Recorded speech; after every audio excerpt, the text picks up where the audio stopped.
Nah, teman-teman, ini burung tercokan yang saya dapat dari alam.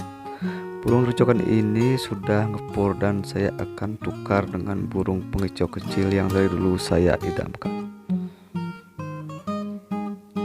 Nah, teman-teman pasti sudah tahu burung ini dan tak asing buat teman-teman. Ini adalah burung sirtu muda hutan yang dapat dari alam dan sudah ngepur. Kalau di tempat saya ini namanya burung sirtu, mungkin di tempat teman-teman ini namanya apa? Komen di bawah.